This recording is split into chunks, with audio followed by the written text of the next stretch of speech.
শুভ সকাল বন্ধুরা। ছেলেকে স্কুল পাঠানোর জন্য আমাকে সকালে উঠতে হয়, তাই জন্য সকালে উঠেই দেখি একটু বারান্দাতে এসে যে বৃষ্টি শুরু হয়ে গিয়েছে। আর বৃষ্টিটা হয়েছে আর চারিদিকে মেঘে একদম ছেয়ে গেছে, আর বেশ ভালো লাগছিল দেখতে। আমি তো খুব আনন্দ এই বৃষ্টি দেখে। তারপরে চারিদিকটা দেখছিলাম, আর এই দেখুন আমার গাছে কত ফুল ফুটেছে। এই গাছটাতে, সাদা টগর ফুলের গাছটাতে এত ফুল ফুটছে জন্য আমি নিচে নিয়ে চলে এসেছি।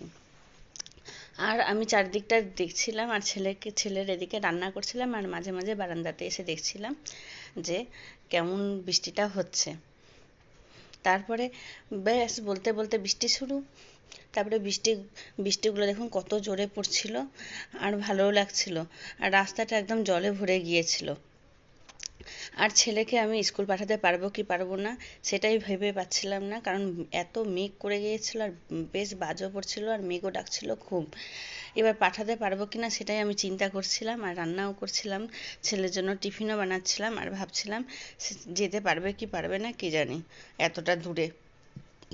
ওই জন্য বারান্দাতে এসে এসে দেখছিলাম, আর ভাবছিলাম একটু ছাদেও যাব। ছাদে গিয়ে দেখবো আমার গাছগুলোর কি অবস্থা। রাত্রিবেলা অনেক জোরে আওয়াজ হয়েছে, টবগুলো পড়ে গেছে কি না ওটাই ভাবছি। বেশ টবের আমি আওয়াজ পেয়েছিলাম এক দুইটা, কারণ ভাবছিলাম যে কতগুলো যে টব পড়ে গেল কি জানি। তারপরে আমি এই ভাবতে ভাবতে চলে আসলাম ছাদে। ছেলের টিফিনও তৈরি হয়ে গিয়েছে, ছেলেকে বললাম রেডি হতে। ছাদে এসে দেখি ছাদে এত জল যে কি বলবো, চারিদিকটা করে জলে ভরে গিয়েছে। আর আমি যে নামছি জলের মধ্যে, পাটা একদম পুরো জলের মধ্যে ভিজে যাচ্ছে। তারপরে আমি চলে আসলাম এইদিকে ছাদের দিকে, এসে দেখছি যে চারিদিকে ফুল টুল ফুটেছে, আর একটা টব দেখতে পাচ্ছিলাম পড়ে গিয়েছে। আমার একটা বাতাবি লেবুর গাছ আছে, সেই বাতাবি লেবুর গাছটা পড়ে গিয়েছে। তারপর চারিদিকটা দেখছিলাম, দেখে আমি এগিয়ে গেলাম সেই গাছটার কাছে। গিয়ে দেখি একটা গাছ নয়, দুটো গাছ পড়ে গিয়েছে। একটা আমার ঝাউ গাছ, আর একটা আমার বাতাবি লেবুর গাছ। ব্যাস বাতাবি লেবুর গাছটা বেশ অনেক বড়, আর কাটাতে ভর্তি, ওই জন্য আমি হাত দিতে পারলাম না, যে পরে আস্তে করে তুলবো।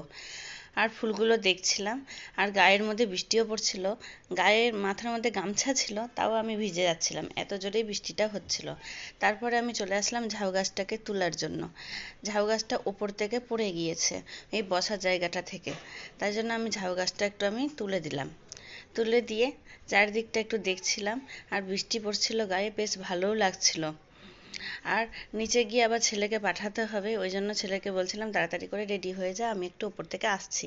তারপরে চারিদিকটা ঘুরে টুরে নিয়ে আর বেশিক্ষণ ঘুরতে পারলাম না, ভাবলাম যাই নিচে যাই, ছেলেকে আবার রেডি করতে হবে। ঠিক আছে, ভিডিওটা আমি এখানে শেষ করছি।